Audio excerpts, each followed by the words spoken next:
Currently, we're working hard on the latest game in the Metroid Prime series, Whoa! Metroid Prime 4, which we previously announced. No way! But today, we'd like to introduce another new entry in the Metroid franchise. Please take a look. Please be Super Metroid style. Is it Fusion? Metroid 5? Okay, we got the missiles. We got everything we need here for a Super Metroid. Yes! Oh my god, it's a Super Metroid! Oh my god, I never thought we'd get another one. Oh my god. Moist!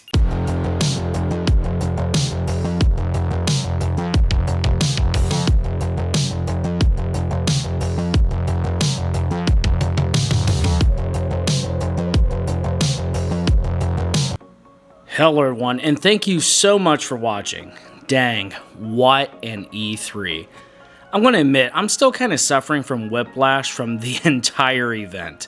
But for today's episode, I want to cover the presentations in order, but for the sake of time, I'm only going to heavily discuss the games that caught my attention. There was a lot covered, so if you don't see a game discussed here today that you are hyped about, then let me know down in the comments, and I'll be sure to re-examine it. I'm going to have to hand it to old Jeff Keighley, because I really wasn't expecting much from the pre-show to E3. I mean, come on, it's a pre-show. Well, thank my lucky stars that I stuck around for this one because it was really good. Tales of Arise is looking mighty fine. That combat system and characters have sealed the deal that this is going to be a day one pickup for me. The character designs are on point and that shield-bearing mama is bringing it. Really, this is something I was locked into already, but to see more of this game has my interest piqued for what the combat's going to feel like. Elden Ring. Oh my god, it's real. Miyazaki, oh, you sweet, beautiful man. Really, Elden Ring may just be the greatest announcement from this entire E3, but it does have two other games that are giving it a run for its money. I was completely floored by this because I missed the hint that apparently Ryan Reynolds gave and teased a little bit earlier in the show. Combat looks fantastic though. I'm so happy to see a return to the Dark Souls formula, as Elden Ring seems to really strongly mimic aesthetics and the combat tempo from Dark Souls 3. I'm also really happy to see that the jump button from Sekiro's in there, and similar pacing elements from the entire series melded into this one. It definitely looks like Elden Ring is going to be the magnum opus of From Software that marries the best concepts from the entire series. Also, I'm so ecstatic to see build diversity come back to the series, yet retaining the stealth options from Sekiro. The horse looks eerie and cool. All around, a total win, and I think the world got to hear the collective squeal of Soulsborne fans with this announcement. Gungrave Gore. Okay, this may be something that most people didn't give a second thought to, but I'm a major fan of the PS2 game, Gungrave. Such a joy to see this series still around, and I'm very hopeful for this to be a sleeper hit from this year's announcement. I would love to see gameplay though. Also, Replaced. This title really struck a chord with me from the announcements. I mean, look, Blade Runner, synthwave music, and throw in a dash of pixels. I'm not difficult to please here. I'm definitely going to be looking out for this one. Also, how could I not mention Diablo 2 Resurrected? September's going to be a really good month. Yeah, this was a shocker announcement for me. I'm so ready to hop back into my teenage nostalgia memories and command the armies of the dead. Necromancer all day, every day. I'm going to be hitting up my buds to hopefully get some crossplay action going. Maybe I can tempt some of you watching to team up with me on the Switch if there isn't. It looks phenomenal, and definitely a remaster that is made by fans. The original look and aesthetic are there, and the potential for this is through the roof. This will definitely be a game I pour an absurd amount of time into on the Switch. Eludian Chronicle. Now, this is a game that I already knew about, but it's so incredible to see it take part in the center stage at E3. I don't own an Xbox, and even though this isn't an exclusive to the console, I'm also really happy that Xbox could kind of showcase some really good JRPGs on it. Now, I don't want to spend the rest of this video raging about Square Enix and their presentation. It was lackluster, to put it mildly. But to summarize it all in one word, disappointing. Yeah, I had absurd hopes for essentially everything at this E3, but I'm going to be the first to admit that it really doesn't take much to please me. However, about the pixel remaster of original Final Fantasy games. This is clearly not geared towards a longtime console-only fan like me. There is nothing wrong with these platforms, but I essentially game exclusively on the handheld and console anymore. So this is just not geared towards me, and I get that. Still though, the pixel remaster comparisons that I've seen so far just don't cut it for me. It was a major contributing factor to my displeasure with the entire showcase. I was hoping for something more, and on consoles at the very least, why just Steam and mobile? But again, at least it's easily accessible to modern gamers. That's really the only bright side I can see for this, is introducing new fans to the series. But really, it didn't help that the first 30 minutes of Square's presentation was for Marvel Guardians of the Galaxy. If you're into that, that's great. Unfortunately, I'm not. That's not really for me. So I definitely wasn't happy to have so much of the presentation taken up by that. And again, if you're into the Marvel games, then you're probably really happy about that, and that's cool. As for me, I'm just not a Marvel gamer, so it was excruciating to get through that part of the presentation. Also, I'm not that disappointed with Strangers of Paradise Final Fantasy Origins story, and I'll tell you why. I think I'd like to check out the demo, but right now the demo is bugged and is unplayable as of the recording of this. But I'll hold out judgment until I've checked it out. But at the very least, we got some top tier memes from this trailer.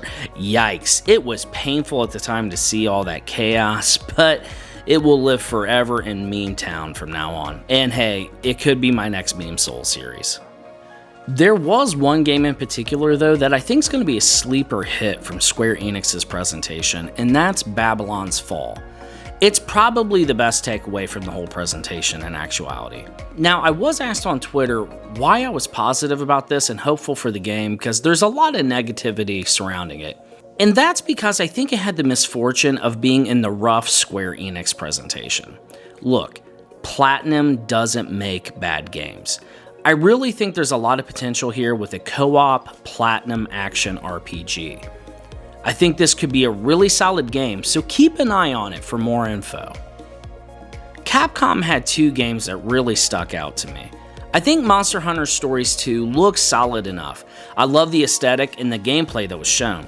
Combat also looks very promising. I'll definitely be looking to check this out. I haven't pre-ordered it yet, but it is on my radar. Also from Capcom's presentation was the great Ace Attorney Chronicles. I do have this pre-ordered, and I could not be happier. The gameplay and voice acting look charming and wonderful. I can't wait to get to know this cast of characters even better. Don't sleep on this one, especially if you're a fan of visual novels, because I think this will be absolutely worth your time. I can't wait for this release. Now let's get to the real meat and potatoes of the E3 conference, and that's Nintendo. My God, did Nintendo deliver. No joke, the pre-show up to this point was the real winner for me, but I think Nintendo stepped up to the plate and just knocked it out of the freaking park with announcement after announcement that blew me away. Dragon Ball Z Kakarot will be a perfect arrival for the Switch. I really wish this game could have come out when I was about 12 years old, because it would have changed my life. I think this looks incredible. However, I am waiting to pick this one up. There's just so much coming out, and unfortunately, some of them need to be moved to the back burner, but this is one I'll probably pick up eventually. Astria Ascending is looking very promising, and to be honest, at first, I thought this was a Vanillaware game, so my excitement immediately got out of hand. But still, this is looking promising, and I might pick this one up on day one. Not completely sure yet, but more than likely. Very interested to see more on this one, but consider me intrigued.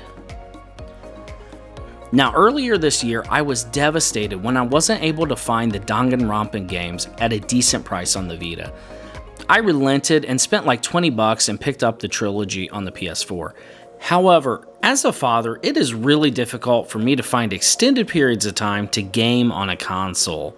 So let me tell you, I am over the moon hyped that the entire trilogy is coming to the Switch, and we're going to have a fourth new game to be thrown in with it. Can't wait for the pre-order link because this will definitely be a day one purchase for me. Now, there were 3 games heading into E3 that I knew were a reality. I was beyond hopeful to have release dates for them though. One of them was Elden Ring, and another was SMT5. Jesus, this game looks beautiful. Sometimes when you're jonesing so hard for a game, you always run the risk of being let down by overhyping it. SMT5 did not disappoint. The character design is perfect, and the entire world building of the game looks eerie and exactly how it should be. The UI immediately stuck out to me as it takes the clean aesthetic of Tokyo Mirage Sessions and gives it that SMT makeover. The animations look over the top, crisp and clean. I mean, the 3D models of the demons are mind-blowing. This is obviously a day one purchase for me, and please, by all that is chaotic, neutral, and lawful, let that beautiful Japanese collector's edition come to the US. November 12th cannot come fast enough. The third game I was very hopeful to get more info on was Breath of the Wild 2. Oh gosh, I am hyped by all of the potential this game has. It friggin' rocks that we're going to be back in the original location of Hyrule, but expanding our ability to search and explore up into the sky. This will obviously be another day one purchase for me. I think Link looks incredible. The new outfit looks wild and cool. I'm ready to dive into the sequel of arguably my favorite game of all time to see what the world and the lore have to offer this time around. Now, Nintendo delivered on major games I want to see, but also threw in some that just straight up blindsided me. There were games that I wanted to be on Switch, but were such a long shot that they never really even entered into the realm of possibility.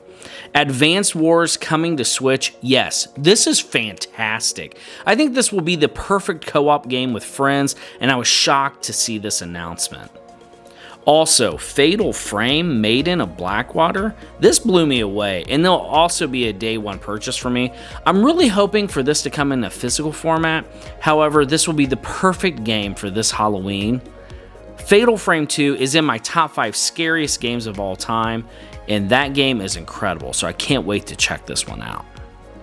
However, the game that shocked me the most out of all of E3 was Metroid Dread.